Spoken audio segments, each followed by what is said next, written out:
Dans ce nouveau chapitre, nous allons aborder toutes les techniques de tôlerie. Dans mon gestionnaire de commandes, j'ai bien l'onglet tôlerie installé et activé. Deux boutons sont disponibles, notamment le premier, le plus important, la tôle de base pliée.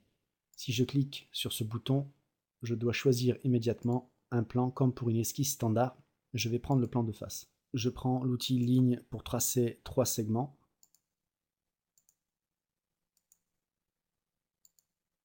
Double-clic pour terminer. J'installe des cotes normales au segment.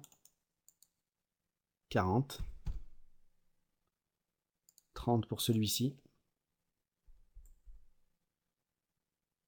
35 dans ce sens.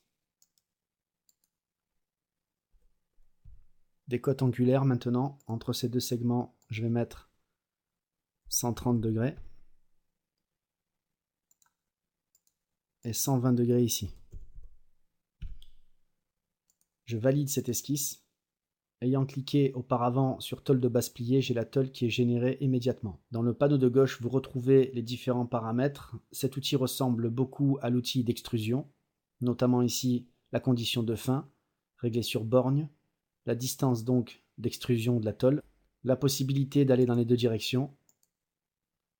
Dans cette petite boîte, on retrouve les paramètres de tôlerie, à savoir l'épaisseur de la tôle, je vais mettre 4 mm, le rayon de pliage, en me mettant en vue de face, je verrai ça mieux. Regardez donc si on change le rayon, comment la tôle change. On va indiquer une valeur ici manuellement, 10 mm.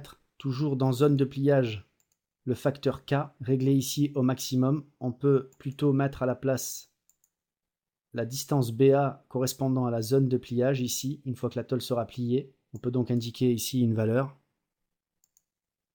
Ou préférer la perte au pli, la cote BD. On va rester sur un facteur K de 0,5.